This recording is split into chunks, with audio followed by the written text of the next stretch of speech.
বন্ধুরা ফের ধেয়ে আসছে ভয়ঙ্কর দুর্যোগ। ইতিমধ্যেই আলিপুর আবহাওয়া দপ্তরের তরফ থেকে সতর্কবার্তাও জারি করে দেওয়া হয়েছে।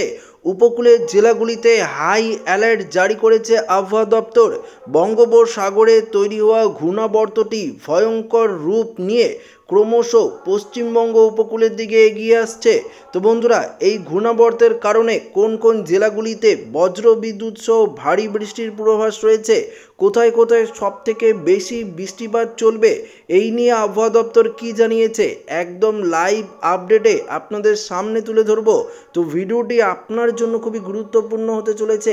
ভিডিওটিতে আপনারা প্রথম থেকেই শেষ পর্যন্ত সঙ্গে থাকবেন এবং নতুন হয়ে থাকলে চ্যানেলটিকে সাবস্ক্রাইব করবেন এবং পাশের দেওয়া বেল আইকনটিকেও প্রেস করবেন এই ধরনের লেটেস্ট ভিডিওর আপডেটগুলো সর্বপ্রথম সবার আগে পাওয়ার জন্য। তো বন্ধুরা, এই মুহূর্তে আপনারা পরিষ্কারভাবে লাইভ দেখতে পাচ্ছেন আবারও প্রচণ্ড পরিমাণে বৃষ্টিপাতের সতর্কবার্তা রয়েছে। বিশেষ করে পশ্চিমবঙ্গের দক্ষিণের জেলা যেমন বর্ধমান, নদিয়া, কলকাতা, হাওড়া, হুগলি, পূর্ব মেদিনীপুর, পশ্চিম মেদিনীপুর, পাশাপাশি বাঁকুড়া, ঝাড়গ্রাম এবং পাশাপাশি যদি আমরা দেখি তাহলে দেখতে পারবো সুন্দরবনে প্রচণ্ড বৃষ্টিপাতের সতর্কবার্তা রয়েছে। বজ্র বিদ্যুতের সতর্কবার্তা রয়েছে উপকূলের জেলাগুলি, বিশেষ করে দীঘা, কোনটাই থেকে শুরু করে বেলদা, মোহনপুর, বেদগাঁও, এগরা, দাঁতন থেকে শুরু করে খাজুরি, বাজকুল, ভগবানপুর, ময়না, মহিষাদল, ডায়মন্ড হারবার, জয়নগর, কুলপি দেখতে পাচ্ছেন এই জায়গাগুলিতে ভারী বৃষ্টির পূর্বাভাস রয়েছে। বৃষ্টি চলবে নামখানা, গঙ্গাসাগর, ফ্রেজারগঞ্জ, হলদিবাড়ি, এদিকে গোসাবার দিকেও ভারী বৃষ্টির সতর্কবার্তা রয়েছে। কলকাতা, বারুইপুর, উলবেড়িয়া, তমলুক থেকে শুরু করে চন্দ্রকোনা, গোয়ালতর, বিষ্ণুপুর, কতুলপুর, আরামবাগ, পান্ডুয়া, চাকদা, শান্তিপুর, এমনকি কৃষ্ণনগর, বর্ধমানের দিকেও ভারী বৃষ্টির সতর্কবার্তা রয়েছে। শুধুমাত্র পশ্চিমবঙ্গের দক্ষিণের জেলাগুলির দিকে নয়, উত্তরবঙ্গের দিকেও বৃষ্টিপাতের পূর্বাভাস রয়েছে। তবে উত্তরবঙ্গের কোন কোন জেলাগুলিতে ভারী বৃষ্টির সতর্কবার্তা রয়েছে, উত্তরবঙ্গের বিশেষ করে আলিপুরদুয়ার, কোচবিহার এবং জলপাইগুড়ির দিকে প্রচণ্ড বৃষ্টিপাতের সতর্কবার্তা জারি করেছে আবহাওয়া দপ্তর। পাশাপাশি এই বৃষ্টি চলবে দার্জিলিং এবং কালিম্পংয়েও, দেখতে পাচ্ছেন দার্জিলিং, কালিম্পং, এদিকে কোচবিহার, আলিপুরদুয়ারে আবারও বৃষ্টিপাতের সতর্কবার্তা কিন্তু রয়েছে। তবে এই বৃষ্টিপাত কিন্তু পূর্ব দিক থেকে পশ্চিমবঙ্গ বাংলাদেশের দিকে অ্যাটেক করবে। অর্থাৎ আমরা দেখতে পাচ্ছি এদিকে অসমের ডিব্রুগড়, যোরহাট, তেজপুর, গোয়ালপাড়া, গুয়াহাটি, হোজাই, ডিমাপুর থেকে শুরু করে এদিকে আমরা যদি দেখি তাহলে দেখতে পারবো মণিপুর, এমনকি শিলংয়ের দিকেও প্রচণ্ড বৃষ্টিপাত। তবে শুধুমাত্র এই দিকে নয়, বাংলাদেশের পূর্ব দিকের অবস্থা দেখলে আপনারা বুঝতেই পারবেন যে কতটা ভয়ানক পরিস্থিতি। অর্থাৎ বাংলাদেশের সিলেট, মৌলভীবাজার, মদান, ময়মনসিংহ, কিশোরগঞ্জ, লখাই থেকে শুরু করে ঢাকা, কাশপিয়া সমস্ত জায়গায় বৃষ্টিপাতের পূর্বাভাস রয়েছে। ত্রিপুরাতে দেখতে পাচ্ছেন বজ্রবিদ্যুৎ সহ ত্রিপুরার দিকেও বৃষ্টিপাতের সম্ভাবনা রয়েছে। আগরতলা, আমবাসা, আমরাপুর, উদয়পুর এই সাইডেও কিন্তু সবথেকে বেশি বৃষ্টিপাতের সতর্কবার্তা রয়েছে। একদম পরিষ্কার লাইভ আপডেটে কিন্তু আপনাদেরকে দেখাচ্ছি যে আবারও ভারী থেকে অতি ভারী বৃষ্টিপাতের সতর্কবার্তা জারি করেছে আবহাওয়া দপ্তর। প্রচণ্ড বৃষ্টিপাতের সতর্কবার্তা রয়েছে। এখানে সরাসরি বৃষ্টি বজ্রমুট করলে আপনারা দেখতেই পারবেন যে কি ভয়াবহ বৃষ্টিপাতের পরিস্থিতি আবারও তৈরি হচ্ছে। এবং শুধুমাত্র এদিকে নয়, দক্ষিণবঙ্গের অবস্থাও দেখতে পাচ্ছেন। দক্ষিণবঙ্গের উপকূলের জেলাগুলিতে বজ্রবিদ্যুৎ সহ ভারী বৃষ্টি, কেননা বঙ্গোপসাগরে তৈরি হওয়া ঘূর্ণাবর্তটি প্রচণ্ড শক্তিশালী রূপ নিতে পারে। তবে আপনাদের অনেকেই আপনারা কমেন্ট করেছিলেন যে ঘূর্ণিঝড়ের সম্ভাবনা রয়েছে কিনা। অবশ্যই ঘূর্ণিঝড়ের আপডেটও আপনাদেরকে জানাবো। ঘূর্ণিঝড়ও অর্থাৎ ঘূর্ণিঝড়েরও পূর্বাভাস রয়েছে, সেটা কবে থেকে ঘূর্ণিঝড় আসার সম্ভাবনা রয়েছে সেটাও আপনাদেরকে জানাবো। তার আগে আমরা দেখতে পাচ্ছি যে পরিষ্কারভাবে যে একটা বজ্র বিদ্যুৎ সহ ভারী বৃষ্টির পূর্বাভাস রয়েছে এবং এই বৃষ্টিপাতের সম্ভাবনা 20 তারিখ থেকেই কিন্তু তৈরি হবে জেলায় জেলায়। দেখতে পাচ্ছি 20 তারিখ থেকে আবহাওয়ার পরিবর্তন ঘটবে এবং দক্ষিণবঙ্গের বেশ কয়েকটি জেলা, বাংলাদেশের বেশ কয়েকটি জেলায় 20 তারিখ থেকেই হালকা মাঝারি বৃষ্টিপাত শুরু হবে। তারপর 21 তারিখে যদি আমরা দেখি 21 তারিখে আরও কিছুটা বৃষ্টিপাত বাড়বে এবং 22 তারিখে যদি আমরা দেখি 22 তারিখে বাংলাদেশ, পাশাপাশি মিজোরাম, অসম এবং উত্তরবঙ্গের দিকে বৃষ্টি প্রবেশ করবে। দক্ষিণবঙ্গের দিকেও হালকা মাঝারি বৃষ্টিপাত থাকবে। তবে দক্ষিণবঙ্গে 23 এবং 24 তারিখে বৃষ্টিপাত কিন্তু বাড়বে। দেখতে পাচ্ছি 23-24 তারিখে দক্ষিণবঙ্গ এবং বাংলাদেশের যে উপকূলের জেলাগুলি রয়েছে এখানে প্রচণ্ড বৃষ্টিপাতের সতর্কবার্তা কিন্তু রয়েছে। তবে 25 তারিখ থেকে আবারও আবহাওয়ার কিছুটা উন্নতি ঘটবে এবং 26 তারিখে যদি আমরা দেখি 26 তারিখে কোনো রকম বৃষ্টি বৃষ্টিপাতের সতর্কবার্তা নেই। তবে আজকের এই মুহূর্তে আবহাওয়ার পরিস্থিতি কেমন রয়েছে সেটা যদি আপনাদেরকে জানিয়ে দিই তাহলে আপনারা বুঝতে পারবেন। তার জন্য আমরা উপগ্রহ চিত্রে চলে যাব। প্রথমত সেখান থেকে আমরা এখানে প্লে করলে বুঝতে পারবো কোথায় কোথায় মেঘ রয়েছে এবং কোন কোন দিকে মেঘগুলো অগ্রসর হচ্ছে এবং এই মেঘ থেকে বৃষ্টিপাতের পূর্বাভাস রয়েছে কিনা।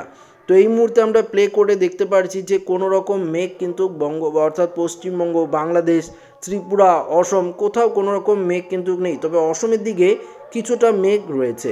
তাই আমরা এখানে মেঘমালায় চলে গেলে দেখতে পারবো যে অসমের বেশ কয়েকটি জায়গায় হালকা পশলা বৃষ্টিপাতের পূর্বাভাস, যেমন শিলং, লামডিং থেকে শুরু করে ডিমাপুরের কিছুটা সাইডে, মন, জোরহাটের কিছুটা সাইডে হালকা মাঝারি বৃষ্টি হলেও হতে পারে। উত্তরবঙ্গের দিকে আমরা যদি দেখি যে উঁচু পার্বত্য যে জায়গাগুলি রয়েছে এখানে কিছুটা মেঘলা আকাশ রয়েছে। তাছাড়া দক্ষিণবঙ্গের দিকে আকাশ পরিষ্কার। বাংলাদেশ, ত্রিপুরা এই মুহূর্তে আকাশ কিন্তু একদম ঝকঝকে পরিষ্কার রয়েছে। রাতের দিকেও কোনো রকম বৃষ্টিপাতের পূর্বাভাস নেই। তবে আগামীকাল থেকে হালকা মাঝারি মেঘ দক্ষিণবঙ্গে প্রবেশ করবে এবং উত্তরবঙ্গের দিকেও কিছুটা মেঘ কিন্তু প্রবেশ করবে এবং অসমের দিকেও কিছুটা মেঘ থাকবে। 19 তারিখে যদি দেখি আমরা, 19 তারিখে সকালের দিকে ঘন কুয়াশা থাকবে দক্ষিণবঙ্গের দিকে দেখতে পাচ্ছি আমরা, অর্থাৎ দক্ষিণবঙ্গের প্রায় সমস্ত জেলায় মেঘ থাকবে এবং ঘন কুয়াশা কিন্তু লক্ষ্য করতে পারবো সোমবার দিন। তারপর আস্তে আস্তে যদি দেখি দক্ষিণবঙ্গের বেশ কয়েকটি জেলায় শনিবার হালকা পশলা বৃষ্টি হলেও হতে পারে। তবে সোমবার অর্থাৎ মঙ্গলবার দিন 20 তারিখ যদি আমরা দেখি, 20 তারিখে দক্ষিণবঙ্গের আকাশ অনেকটাই কিন্তু ঘন কালো মেঘ থাকবে এবং দক্ষিণবঙ্গে কিন্তু কিছুটা জায়গায় হালকা মাঝারি বৃষ্টি কিন্তু 20 তারিখে প্রবেশ করছে। দেখতে পাচ্ছি আমরা হালকা মাঝারি বৃষ্টি 20 তারিখে প্রবেশ করছে এবং বাংলাদেশের দিকেও যশোর, লালগোলা, সাতক্ষীরা, খুলনা, এদিকে ফরিদপুর, এদিকে পিরোজপুর, বরিশাল এদিকেও কিন্তু হালকা মাঝারি বৃষ্টিপাত কিন্তু 20 তারিখে প্রবেশ করবে। তো বুঝতেই পারছেন 20 তারিখ থেকেই আবহাওয়ার কিন্তু একটা বিরাট বড় পরিবর্তন আপনারা প্রত্যেকেই লক্ষ্য করতে পারবেন এবং 20 তারিখ থেকেই বাংলাদেশ এবং ত্রিপুরা বেশ কয়েকটি জায়গায় কিন্তু একটা বৃষ্টিপাতের পরিবেশ কিন্তু তৈরি হচ্ছে। পরিষ্কারভাবে কিন্তু একদম লাইভে আপনাদেরকে দেখাচ্ছি। অনেকে আপনারা কমেন্ট করেন যে আমি লাইভ দেই তারপরে সেগুলো হয়তো বৃষ্টিপাত হয় না বা আপনাদের এখানে আকাশ পরিষ্কার থাকে, সেখানে আমি বলি যে বৃষ্টিপাত হচ্ছে। তো বন্ধুরা দেখুন, আবহাওয়া সবসময় পরিবর্তন হতেই থাকে, আবহাওয়া পরিবর্তনশীল। কখনো মেঘগুলো সেখানে থাকে, কখনো মেঘগুলো সেখানে থাকে না বা চলে যায়। তবে লাইভে যা দেখাচ্ছে সেটাই আপনাদেরকে দেখাচ্ছি। অনেকে আবার কমেন্ট করছেন যে যেখানে আপনি বলছেন সেখানে বৃষ্টিপাত হচ্ছে।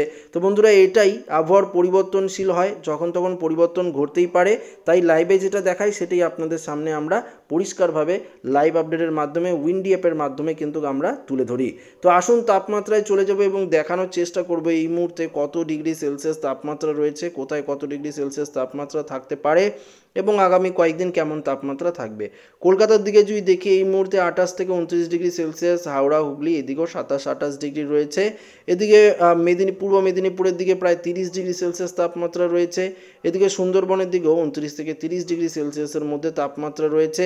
এদিকে ঝাড়গ্রামের দিকে 28 থেকে 29, বাঁকুড়া 28, পুরুলিয়া 28, দুর্গাপুর 28, বর্ধমান, নদিয়ার দিকেও 27 থেকে 28 ডিগ্রি দেখতে পাচ্ছি। মুর্শিদাবাদের দিকে 26 ডিগ্রি, আবার বীরভূমের দিকেও 27 থেকে 28 ডিগ্রি রয়েছে তাপমাত্রা। মালদায় 25 থেকে 26, দিনাজপুরে 25, কোচবিহারে 26, আলিপুরদুয়ারে 25, জলপাইগুড়িতে 25 ডিগ্রি সেলসিয়াস তাপমাত্রা, দার্জিলিংয়ে অবশ্যই 13 ডিগ্রি সেলসিয়াস তাপমাত্রা রয়েছে। অসমের ধুবড়ি, গোয়ালপাড়া, গুয়াহাটি এদিকেও 26 ডিগ্রি, তেজপুরে 25 থেকে 26 ডিগ্রি, আবার ডিব্রুগড়ে 25 ডিগ্রি সেলসিয়াস তাপমাত্রা রয়েছে। বাংলাদেশের সিলেট বিভাগে যদি দেখি 27, মৌলভীবাজার, লখাই, কাশপিয়া, কিশোরগঞ্জ, ময়মনসিংহ এদিকে 26 থেকে 27, ঢাকার দিকে 28 ডিগ্রি, কুমিল্লার দিকে তাপমাত্রা কিন্তু 28 ডিগ্রি রয়েছে দেখতে পাচ্ছি। ত্রিপুরারও তাপমাত্রা 27 থেকে 28 ডিগ্রির মধ্যেই রয়েছে। পাশাপাশি আমরা যদি দেখি খুলনা, বরিশাল এদিকেও কিন্তু একই রকম তাপমাত্রা রয়েছে, অর্থাৎ 26 থেকে 27 ডিগ্রি সেলসিয়াস তাপমাত্রা রয়েছে বাংলাদেশের দিকেও। তো বন্ধুরা তাপমাত্রার পরিবর্তন আগামীকালকে যদি দেখি আমরা দেখতে পারবো আগামীকালকেও 30 ডিগ্রি সেলসিয়াস তাপমাত্রা থাকবে। তবে আমরা সরাসরি যদি আপনাদেরকে দেখাই তাহলে আপনারা দেখতে পারবেন যে সোমবার তাপমাত্রা কত ডিগ্রি সেলসিয়াস থাকছে, 31 ডিগ্রি, অর্থাৎ 1 ডিগ্রি বৃদ্ধি পাচ্ছে। একদম মঙ্গলবারে যদি দেখি আপনারা দেখতে পারবেন একদম 3 থেকে 4 ডিগ্রি, অর্থাৎ 34 থেকে 35 ডিগ্রি সেলসিয়াস তাপমাত্রা থাকতে পারে, সেটা কিন্তু মঙ্গলবার অর্থাৎ 20 তারিখ। তারপরে 1 তারিখে যদি দেখি 1 তারিখও তাই, তাপমাত্রার পারদ অনেকটাই ঊর্ধ্বমুখী থাকছে। 21 তারিখে তাপমাত্রার পারদ অনেকটাই ঊর্ধ্বমুখী থাকবে, অর্থাৎ বুধবার দিনও কিন্তু অনেকটাই তাপমাত্রা ঊর্ধ্বমুখী হওয়ার সম্ভাবনা রয়েছে। তো বন্ধুরা ঘূর্ণিঝড়ে নিয়ে যদি আপনাদেরকে দেখাই আপনারা দেখতেই পারবেন নিজেরাই। এখানে বলার কিছু নেই, আপনাদেরকে সরাসরি লাইভে আপডেট আছে তাই দেখাবো। বঙ্গোপসাগরে দেখতে পাচ্ছেন ঘূর্ণাবর্ত, তবে আমরা দেখি যত সময় যাচ্ছে এই ঘূর্ণাবর্তটি কিন্তু ততটাই শক্তিশালী রূপ নিয়ে ক্রমশ অগ্রসর হবে উপকূলের দিকে। আমরা যদি দেখি তাহলে দেখতে পারো পশ্চিমবঙ্গ এবং বাংলাদেশ উপকূলের দিকে এটা কিন্তু ক্রমশ থাকছে এবং ওড়িশার দিকে ওই ঘূর্ণাবর্তটি থাকছে। তবে এই ঘূর্ণাবর্ত থেকে কোনো রকম ঘূর্ণিঝড়ের সম্ভাবনা নেই।